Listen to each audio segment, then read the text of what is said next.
Hey, good morning and welcome to the REF 2029 Town Hall on the Open Access Policy. We published it last month after extensive consultation, and we've also published a summary of that consultation, and there's a link to that in the chat. Today, Miles and Stephen are going to take us through the policy and answer the questions that you've already sent in. Then we're going to open up the Q&A to anything else that you'd like to ask today about the open access policy. I'm afraid we won't be able to cover any other topics in the Q&A today, but we do have another town hall coming up next week on PCE and on volume measure the week afterwards, and you can always get in touch with us via the contact us page on our website. And today's talk will be recorded and we'll be sharing it on our website. So I'm going to hand over to Stephen now.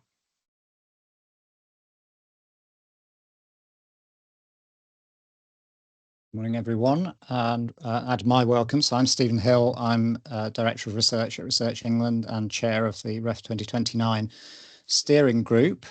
So I'm going to be taking you through the policy, just a little bit of background. I'll then hand over to my colleagues Miles Furr from Research England Culture and Environment team, who will deal with, as Sylvia said, with the questions that have already been submitted, and then we'll take any further questions through the Q&A function, which will open later on. So Miles, can you move on to the next slide, please?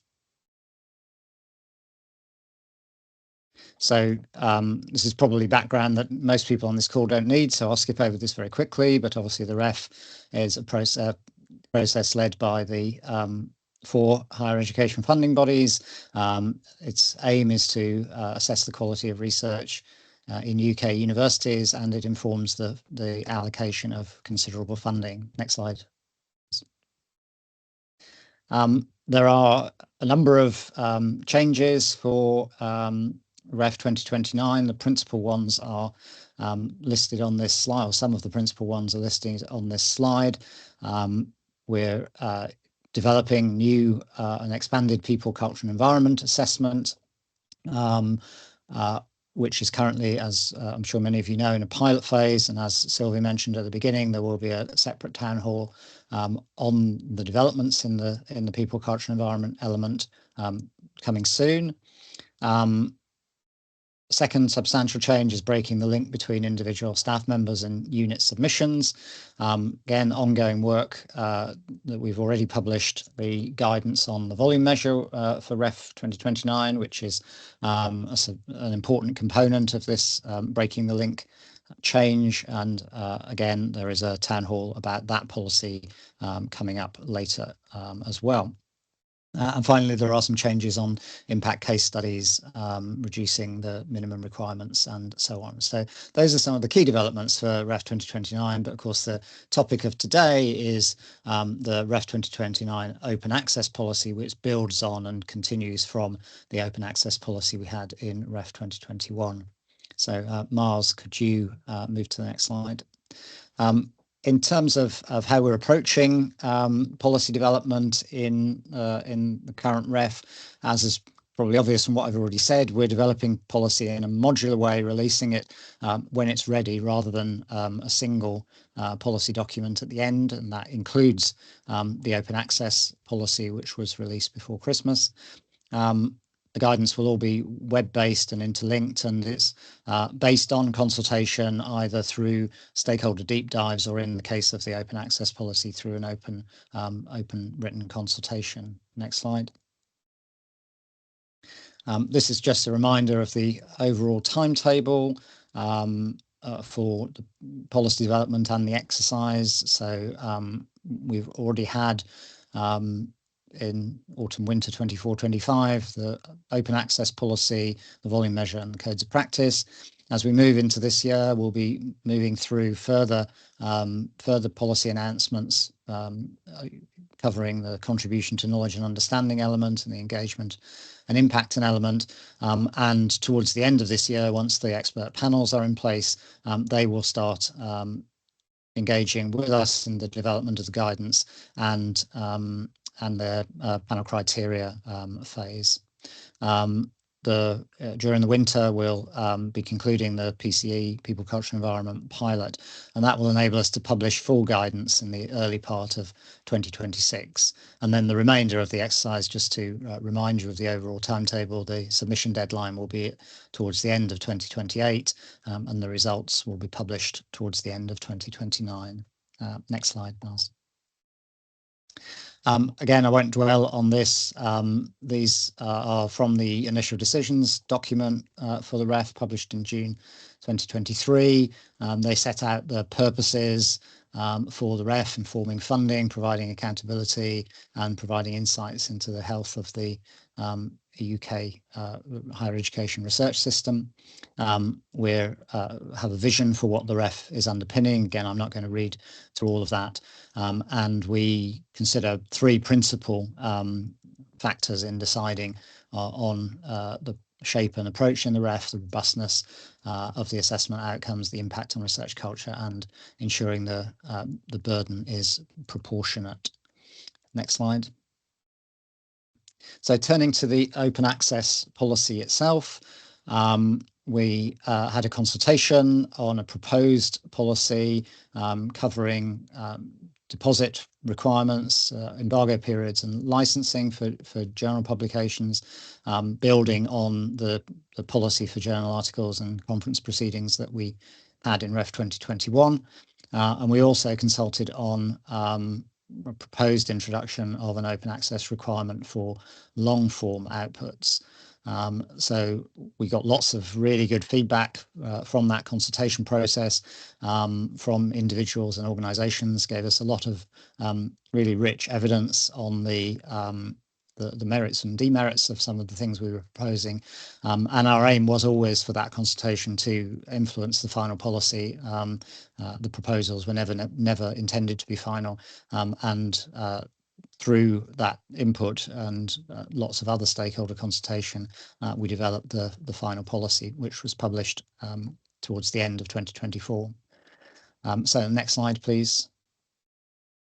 So one key output from the consultation was that we decided to delay any change in requirements for long form outputs, so books and other long form outputs, and there will be no long form requirement in REF 2029.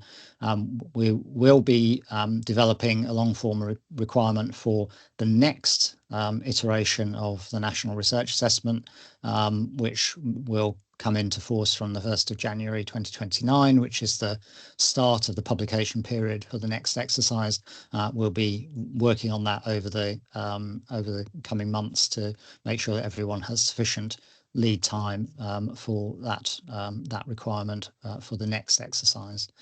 But what we're here today to talk about is the requirements that we did decide to implement in REF 2029, and principally the changes from the REF 2021 policy, which remains in force, remains the approach up until the switch to these new policy changes. So next slide.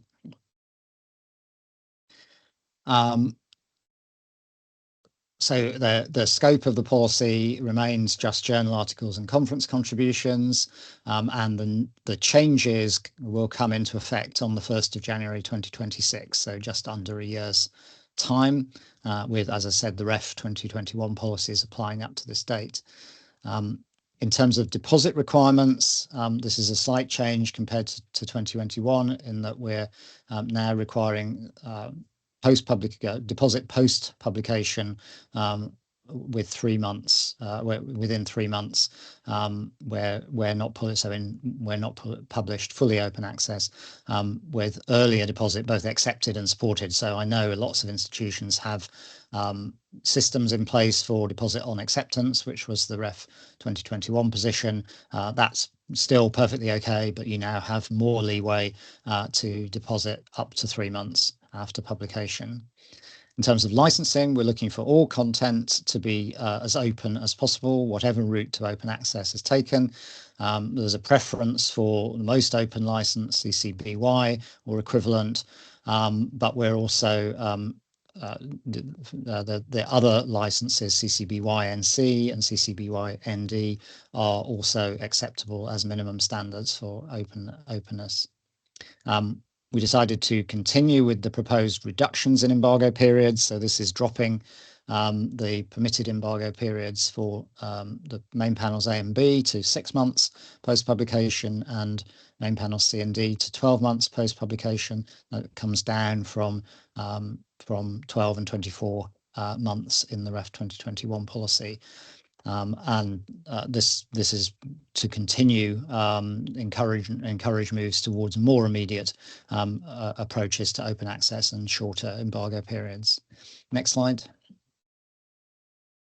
There are a range of exceptions to the policy. They're not set out in the slide, but there are a suite of exceptions that, in a sense, mirror and build on those from the 2021 policy. And whilst we haven't produced the full audit guidance will take a while before it's finalised, we have confirmed in the policy that the principles used for audit will be in line with those for REF 2021. So not auditing individual outputs except in extreme circumstances where other audit processes have not satisfied us that good processes are in place. Next slide. So we're always open to feedback and happy to clarify any items in the policy. So the info@ref email address is one place to go. We opened up questions on the open access policy for early consideration prior to this webinar, and in a moment Miles is going to address some of those questions. There were definitely some common themes that came out through those questions, and we'll brigade those together, and we'll produce a live FAQ document for the REF website, which will include responses to some of those questions, and obviously the other questions that we'll receive today through the Q&A. So I think that's the end of my presentation, and I'm going to hand over to Miles, who's going to talk us through some of those questions that we received already. And obviously the hope in doing this is that you won't need to if others may have similar questions, but we hope you won't need to ask them again if we've covered those off in this part of the presentation. So I'll hand over to you, Miles, to run through the questions that we had already received. Thank you. Okay, thank you. So you'll see from the slide on screen that there were a number of areas of questions that we'd received in advance, including some submitted through info@ref as more general queries, which I've started to work on to produce an FAQ, which will be published in the near future. I'm not going to put a date on that right at the moment, and obviously, as Stephen said, we will also look to take any questions not already addressed that aren't addressed by the answers that we've been working on with the common questions that we've received so far, and incorporate those, and we will make sure that those are shared and that they will be linked to the policy in some way. I think that still sits with the REF team, and some technical considerations about how that's going to be done in terms of format. So you'll see that there's a range of issues that have been raised. So two that really stick out right at the moment, or two or three that really stick out for me right at the moment, are the issues of well, in fact, I'm going to go full now: attribution, deposit with no embargo, and rights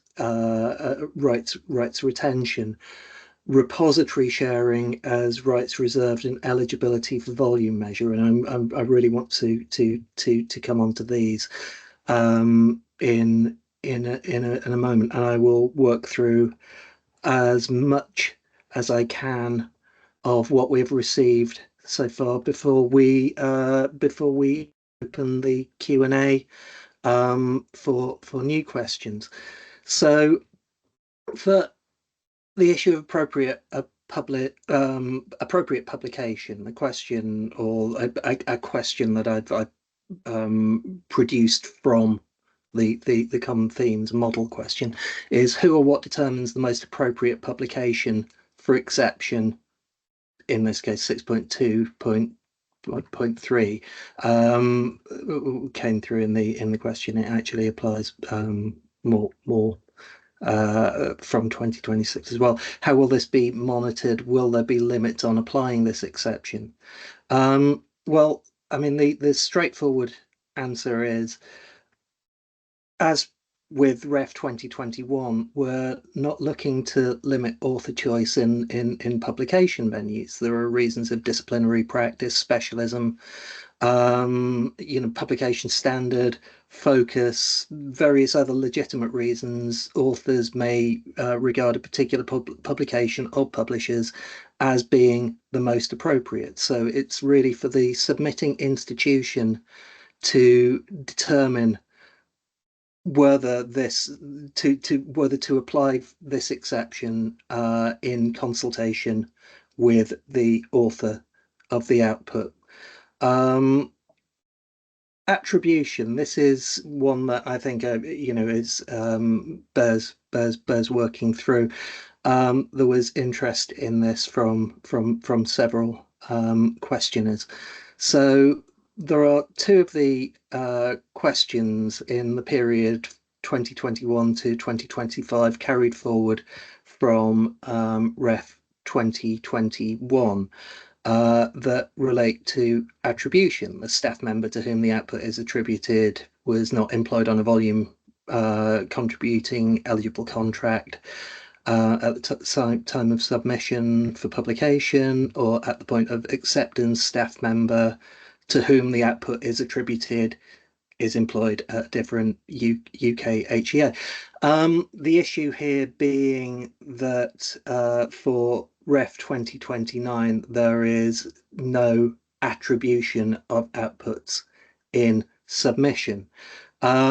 Well, against those pre-January 2026 aspects of the policy, so the exceptions, for the purposes of the policy, attributed relates to all members of staff who provide an institution's demonstrable and substantive connection with the output.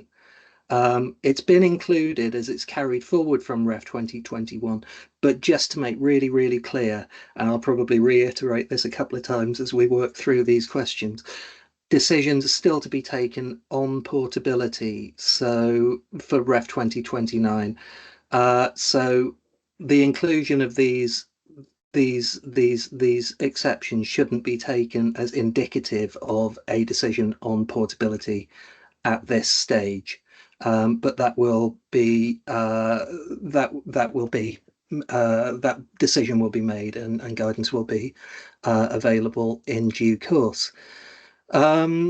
Deposit with no embargo. This is one that yes, I suspect that we probably could have worded better, because from January 2026, only two scenarios are covered in the policy, in the guidance, which is outputs published open access, so gold or diamond, variants, whatever, outputs published as open access, or published subject to embargo. And the questions come up several times, which is, is there a different requirement for green OA for repository sharing or deposit where there is no embargo? Many HEIs now have rights retention policies that allow this. I mean, I think that what we are going to need to do is provide a clarification on this within the policy or appended to the policy. As Stephen noted, the deposit within 3 months post-publication is the requirement were not published immediately open access, and that's a common maximum standard for items shared via repository or equivalent. Institutions are, as Stephen noted, encouraged to deposit and make outputs available earlier within this period where possible, and we would strongly encourage that. And because this may include where a publisher policy doesn't require or requires a shorter embargo period, or where a rights retention policy is in place.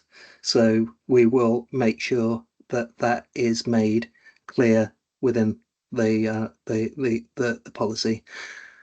And yeah, I mean, I've several variations of the same question, but the answer is the same for all of them. It's 3 months is a common maximum period, and sorry if that wasn't clear. We'll make sure it is.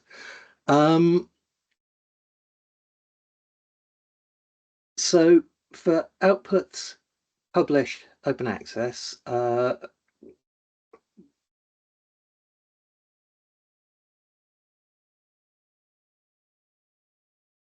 right. Sorry, I just need to check something. 5.2.3, because I did something clever in putting the paranumbering reference without actually giving myself any notes as to what that referred to, and we're live, and now I can't remember. 5.2.3.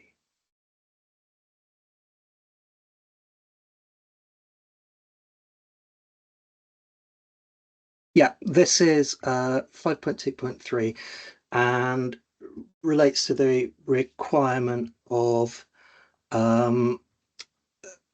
outputs made open access through the gold route at the point of publication, in accordance with funders' requirements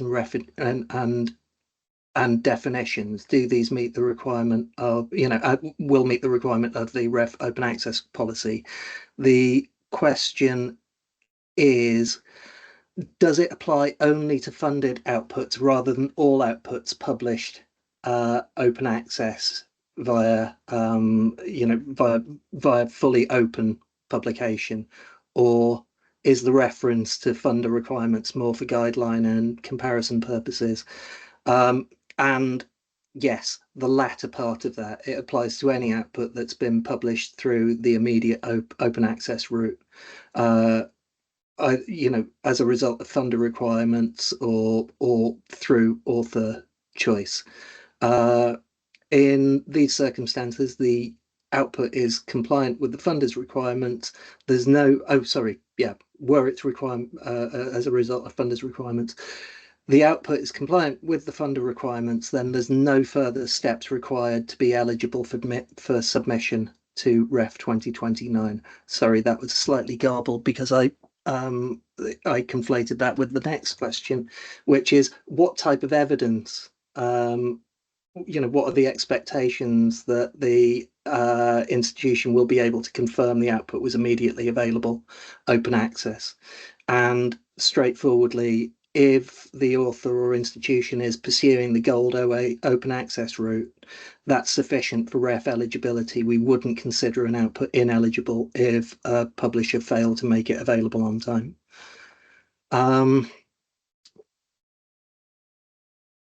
There's a question about there's a couple of questions about the other exception that I think are worth working through. There are no longer individual exceptions dealing with issues that might arise due to software or service failures. Is it intended to use the other for this? Yes, basically. Others should be used in where circumstances are beyond the control of the institution.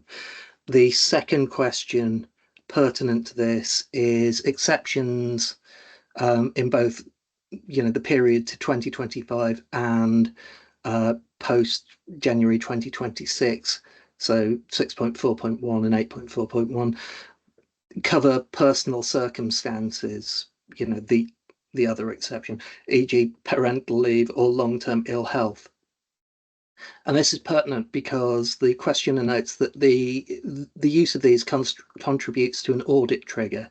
How will you ensure this is fair and reasonable? Well, I mean, just to go to step back a bit, you know, while personal circumstances are within the exceptions cited, that's not the exclusive focus of the exceptions. The other exception covers the range of circumstances beyond the control of the institution and that prevent compliance. And the big issue here is that this means that for any output where the exceptions applied, there's an effective waiver of the open access requirements.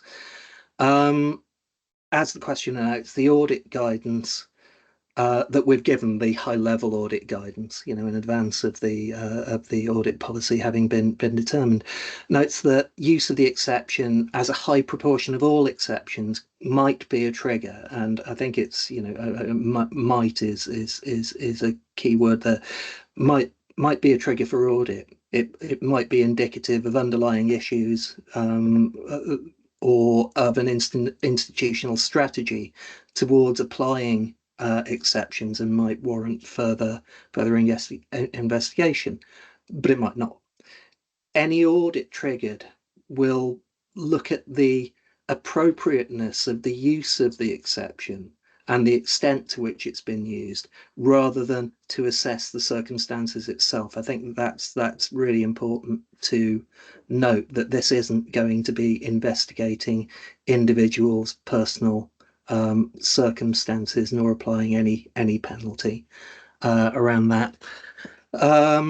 I've mentioned there's questions pertinent to portability, as I've mentioned earlier. There are elements of the policy that have been carried forward from Ref 2021, which is what we'd undertaken to do, but there are still decisions to be made on portability, so it's quite difficult to give any specific guideline around those issues at this stage. Here, I think, is a big one, which is, will outputs made openly accessible but with all rights reserved, as is apparently required by some publishers, so not permitting creation of further copies, unlike the requirement that of CC BY NC ND, which we've stated as a minimum standard. Will that be compliant with the post December 31st, 2025, post 1st of January 2026 policy? I'm going to be quite careful with this one. So we're clear that the intention for both Ref 2021 and Ref 2029 had been that outputs shared through the green route should be fully open, and in both policies highlighted CC BY NC ND as representing a standard of openness that would be appropriate. So we've had raised in recent weeks that the Ref 2021 policy framing allowed an interpretation in which some publisher agreements with restrictions on freely, so rights reserved publisher agreements with restrictions on freely copying, reproducing and sharing of outputs are, on the face of it, able to meet the requirements of the Ref, were able to meet the requirements of the Ref 2021 policy. Now, given that this is something that we're now aware of, we are working with other bodies, the funding bodies and others within the sector, to agree a considered response, and we'll issue an FAQ to set out our position on this in the coming weeks. So we had several questions on that. So I'm just going to pick out if there's anything else within those questions that might be relevant.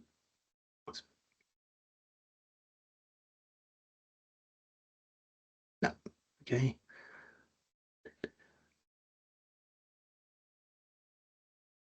No, that's fine. I think that's a fairly comprehensive answer.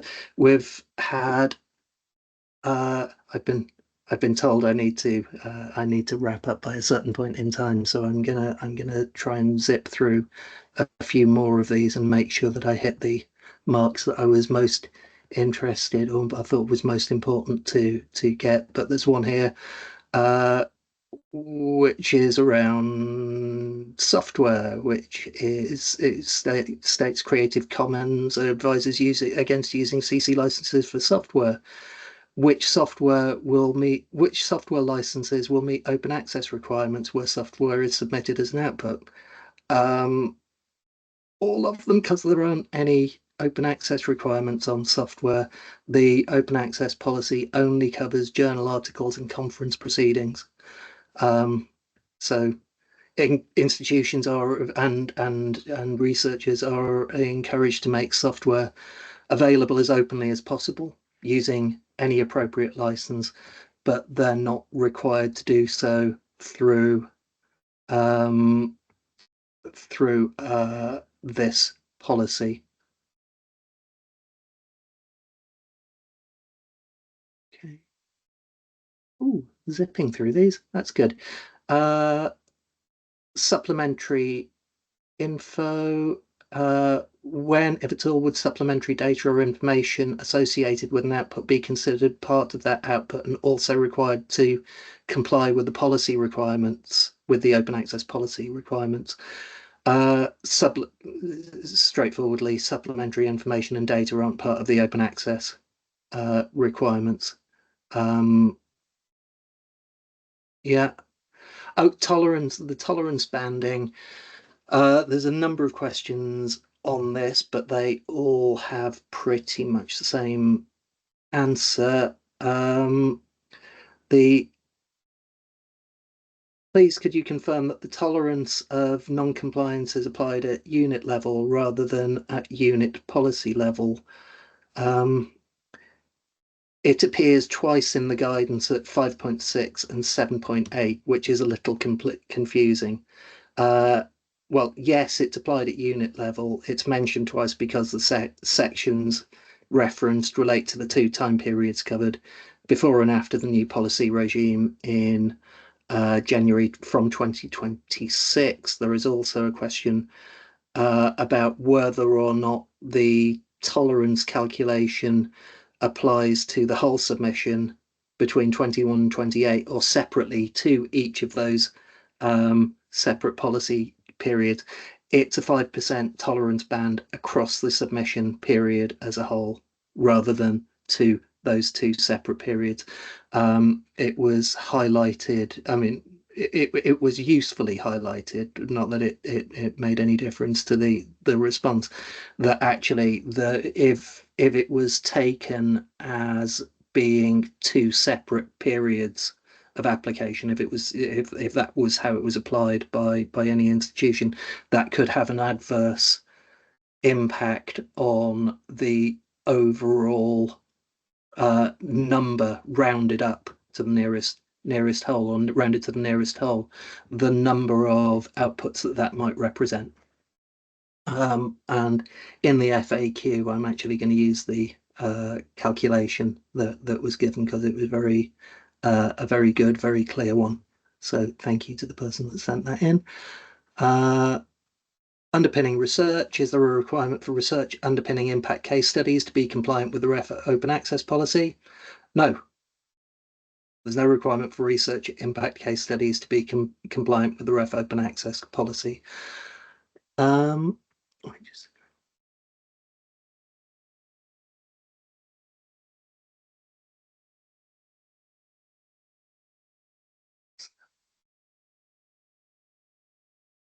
Right, so there's a couple of questions on volume and eligibility and how these play out. So, which is the correct interpretation? Non-volume contributing staff 6.4 contract without SRR or RI so without significant for responsibility for research or research independence, or ineligible to be included in volume measure, which would be 6.5.2, no research or teaching and research contract, with of course no significant research or research independence. In regard to this exception, it's, I mean, this is probably going to need to be answered quite carefully in the FAQ. I mean, because it relates to 6.5.1 and 6.5.2, the exception at 6.5, basically. So in this 6.5.1 is a framing clause, and the exception and the criteria are those set out in 6.5.2. So the exception relates to staff ineligible to be included in the volume measure, who would not be included, therefore not be included within in the eligibility pool for the volume measure as determined by the HESA ref Qualcomm field. Basically, the volume guidance has come out since this question came in, and you should be able to work your way through this much more clearly, and possibly more clearly than my answer will allow. Another question on volume: new exception for outputs authored by staff ineligible to be included in the volume measure. Does this refer to the new definition of eligible staff in the volume guidance? And there's an addition, a further aspect here. In exception 8.3.3, do we mean eligible, ineligible in the Ref 2021 sense, or should this be interpreted as those staff not qualifying to contribute to the volume? The volume measure will only be derived from employment data in the years 25-26 and 26-27. So, and this is going to sound quite scripted because I'm going to read it out pretty much verbatim. So the response: this relates to contract status and qualification for inclusion in the volume measure. So contract type, research independence, significant responsibility, and as set out in the definition of eligible staff in the volume measure. So the exception relates to whether a contract would have met those requirements rather than to a specific time frame. The eligibility for the volume measure and demonstrable and substantive connection are two separate policy areas. Ref 2029 is working to significantly open up the submission criteria and provide a more equitable and inclusive approach. And that will capture a diverse range, help capture a diverse range of research communities and research excellence. So the approach is intended to be inclusive, and it represents a significant change compared to the previous exercise. And it applies in instances where there would have been no exception that staff would have been required to meet either funder or ref open access requirements, and would be unlikely to have had access to institutional resources to support their doing so, to make outputs open access. So this could be, for example, technical staff who are unlikely to have been set up on CRIS systems or set up with CRIS system access, for instance. I hope that makes sense. It will be unpacked in the FAQ and obviously guidance along with the clarifications on the policy. Question on substantive connection and how this is defined. Guidance will come as part of the contribution to knowledge and understanding module. How should HEIs manage the period where guidance is changing over? For the most part, we don't anticipate any significant issues in the to arise from the transition period, but one possible exception that we have identified is if an article submitted with an embargo period longer than allowed for under the rules from January 2026 onwards, but in the expectation that it would have been published before 31st of December 2025.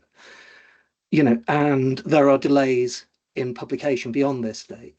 So this would create a technical non-compliance. However, we would consider that this legitimately falls under an exception as being outside the control of the institution, and could recommend the use of the other exception. It may be something that we also discuss further within the funding bodies about how to address that if we think that it's likely to be a significant impact at all. I don't have a sense that it might be. Somebody very kindly pointed out a numbering error. Paragraph 5.2.1 refers to paragraph 5.0.5, but this doesn't exist. Should it read 4.0.5? Yes, it should, and we've already changed that.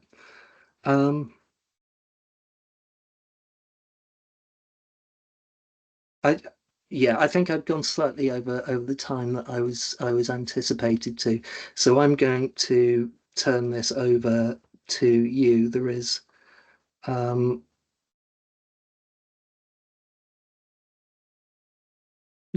that's fine. That'll do it. Thanks, Miles. So the Q&A was opened during Miles' comments there, and colleagues are as we speak pulling the questions together so that we can answer them.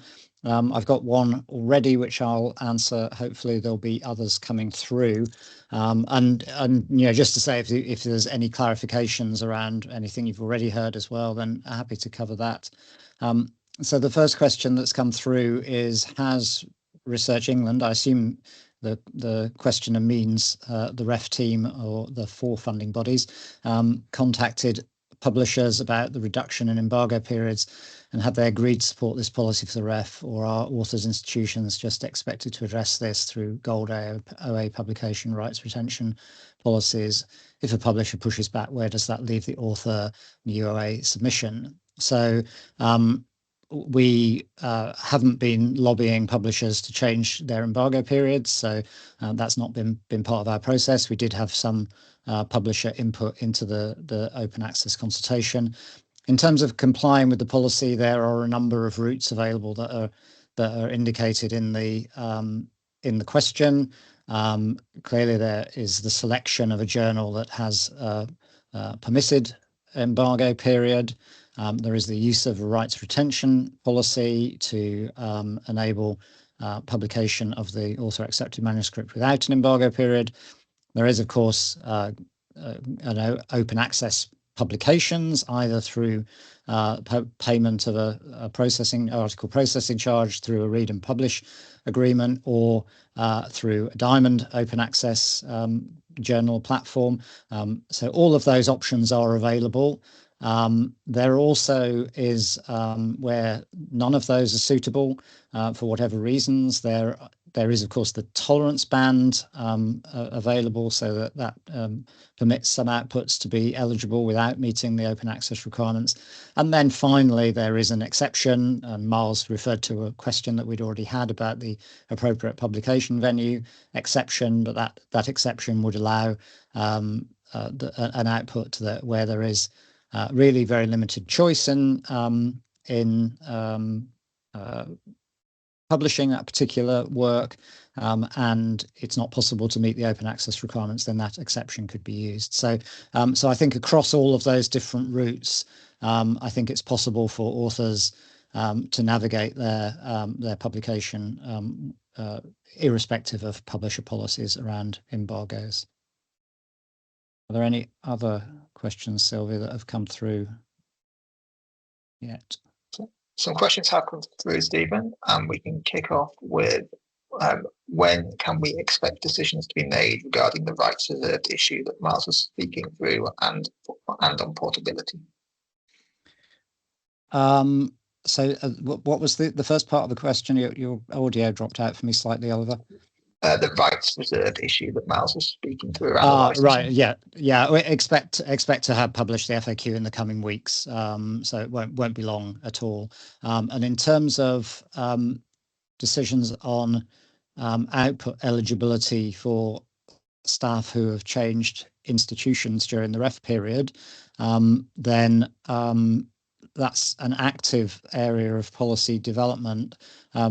Rebecca, if you're still on the call, could you just remind me of the timetable? I think there's a policy deep dive planned already, and then I guess the policy will be developed following that. Yes, that's right, Stephen. Thanks very much. We have a policy deep dive planned for the middle of February, and a few months after that, exact dates to be confirmed, there will be details published. Thank you. Other questions, Oliver? Thank you, Stephen. So I think we'll move on to one which, again, Miles was touching on, but who are the non-volume contributing staff referred to in section 6.5.1? Are these staff on teaching-only contracts or technicians? Yeah, so the latter, not the former. So volume contributing staff are there's a contractual requirement to be contributing to the ref volume, which is to be on a teaching and research contract or a research only contract.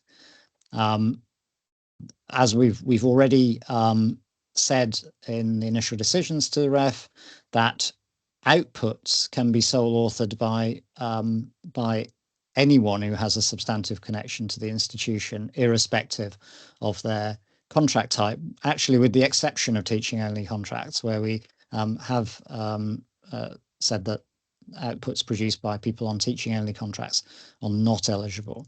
So when we talk about outputs sole authored by non-volume contributing staff, then what we mean is technicians, archivists, research professional staff, any staff within the museum professionals, any staff who have a substantive connection to the institution but aren't on a teaching and research or a research only contract. So hopefully that clarifies. We will clarify that in the FAQs. And the reason we need an exception for those staff is because prior to the confirmation of the post January 2026 policy, it wasn't clear that those staff would be eligible to submit outputs. So we don't think they should have to retrospectively meet those requirements, and that's why we have the exception. Thank you. So there is a question which I think essentially boils down to someone saying FAQs will be very helpful, but is there any scenario where the team consider making direct changes to the policy as currently published and recording that as a new version? Yeah, I think we're open to doing that where that's the simplest way of clarifying. So one of the advantages of publishing everything on a web-based format is that we can make those adjustments. So I think it really depends on the nature of the query and what the most straightforward way of adjusting things are. So yes, we will tweak things in the policy to make them clearer. In terms of how we do that in terms of format, we're actually still thinking about that. So there may be an FAQ document, or we may try and annotate the existing policy page, but we're still working on that approach. And as Stephen's noted, where it might work better to make the adjustment to the policy itself in the particular example given. Thank you for the suggested text. I think that would actually make a very good start. Obviously, that would need to grind through the various processes for agreement, but thank you for that. It's a very positive suggestion. So there is a question around, are books and book chapters still accepted as outputs? And I will answer that. Yes, they are, and there are no open access requirements. So just to cover that one off. There's also a question around the no cost principle and whether or not for this ref we are saying that open access requirements can be met without institutions paying additional costs. Miles, I think that was on your slide, maybe not. It was one of the ones. It was one of the ones I went past just to get to some of the other issues. But yes, the question was in the final guidance on submission: could explicit confirmation, as with Ref 2021, be added that authors and institutions are not expected to incur costs? And what we're going to say is the open access requirements for output eligibility can be met by a number of different routes that have varying costs. This would include being able to meet these requirements at no cost. Whether or not that will make it into the guidance is somebody else's decision.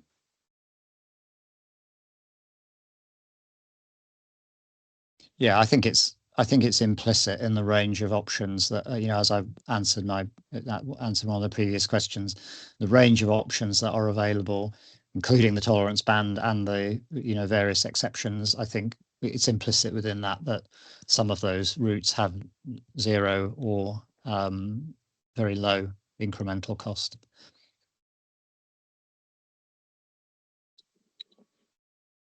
So one of the questions that's coming more recently is on work for future ref policy, which obviously, Stephen, you mentioned is something which is ongoing over the next couple of months, and scope for further engagement in that policy development and the timetable. I don't know if you want to comment on that at all. Yeah, I don't think we have a specific timetable laid out. We will be engaging a lot, continuing to engage on that. So, I don't have specific engagement opportunities to offer to you today, but we will be continuing to engage with that, and obviously following up some of the useful input we got in the original consultation last year. Thank you very much. So we're having quite a few questions around when the frequently asked questions will become available, and I think the answer to that will be as quickly as we can feasibly manage. I mean, Miles is making a good start on those at the moment. Miles, I suspect you don't want to put anything more specific on that, but do so if you want to. I'd rather not. Yeah, I mean, it's there were without unnecessary delay. I've got now that we've worked through the questions that we'd had in advance for the webinar, and we've agreed those responses. It's about putting them into an appropriate format and agreeing with the ref team the format and where they are going to be published and how that relates to aspects of the policy. So yeah, I mean, you've heard most of the responses that we've got, or you've heard the responses we've given today. It's just about kind of codifying those and putting them into a format that we can then publish in the most useful and effective way. So soon, I think, is the answer. Yeah, and I suppose the other thing to add is that we may obviously the publication of an FAQ document is not a once and forever publication. So hopefully fairly soon we'll have an initial FAQ document, but then that will need to evolve as we get further questions coming in either today or subsequently. And one of the other questions is around the audit and that the high use of the other exception may lead to a higher risk score. So is it possible to give any more details about what high use would look like and how that's measurable? So is it similar to the tolerance level, perhaps, where it's 5% for non-compliant outputs? Yeah, I don't think, I think it's too early to say well, it's too early and perhaps not sensible to put a number on that. I think it would be, one thing would be looking for outliers. So that is,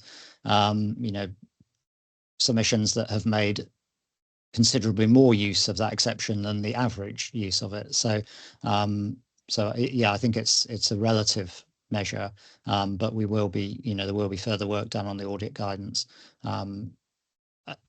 And you know, I'll just reiterate what I said at the beginning, that the principles of audit around this open access policy are likely to be very similar to the principles that we used around the REF 2021 policy. That is, to focus on where there is audit, to focus on processes and practices for meeting the policy, and only in exceptional circumstances look at individual output status. But that further detail on that will come in the audit guidance. A very quick practical question about when this recording will be available. I assume that it's quite soon after this event. Sylvia, I think that's one for you. Yeah, we should be able to get it up in the next few days on our website. Fantastic. I mean, we have had quite a few other, I would say, slightly more technical questions around staff eligibility, who is covered, types of licensing. We are capturing all of these and will think about them in the context of any frequently asked questions document. And I'm just seeing if there's any very quick ones which can be answered in the next 3 minutes.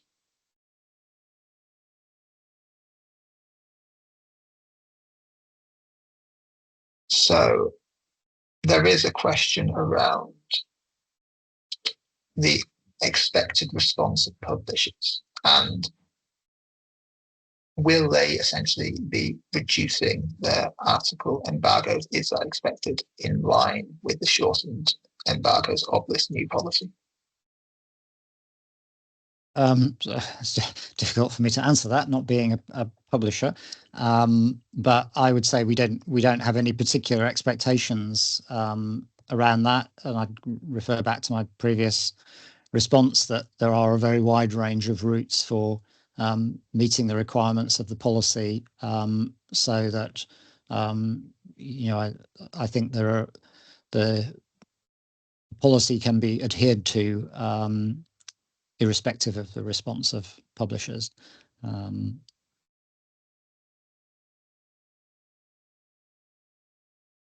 Okay. And then I think the last thing I will highlight is that we are having quite a few questions on the rights reserved issue and the green deposits. And Yep. we're obviously not going to answer those right now, but I think it's worth saying again that that is something that is very high in our list of priorities that we know needs a response from the funding bodies, and we know that the sector has specific concerns around that, and we will address those as quickly as we are able to. Yeah, that's right. And I think just to reiterate what Miles said earlier, you know, the intention in the REF 2021 policy was that content that was made available, author accepted manuscripts that were made available via repositories, the intention was that they should be fully openly licensed. We've only become aware of this issue relatively recently. It wasn't raised during REF 2021. And so, you know, we're obviously, we'll have a look at that, as Oliver and Miles have already said. But the intention is for content to be openly licensed to meet the policy requirements, and that's the direction of travel. But yeah, still further work to be done on that. I think we're coming up to the end of our time now. Miles, could you flip to the final slide, because I think that has maybe back a slide. That's the one. That's the one. Yes. So thanks everyone for joining today and for putting your questions in the chat. Obviously, we've not been able to get through all of the questions, but they've all been recorded and lodged, and they will feed into the FAQ document. As we've already said, that we'll be publishing at least version 1 of that document relatively soon. That might not include all of the responses to all of the questions at that point, but the document will evolve over the next few months to take in all of the questions. If you have further questions that you that you want answers to, then info@ref.ac.uk is the place to go with that. Anything that's put through there will get addressed and potentially feed into that FAQ document. So any further questions, that's the place to send them. So I think that's pretty much finished, unless Miles, Sylvie or Rebecca, you have anything you want to add before we finish? I just wanted to Nothing add, we've from had me. quite a few questions on volume measure and PCE, and just to flag, we've got 2 more town halls coming up where we'll be able to answer lots of those questions. So hopefully see you there. Yep. Very good.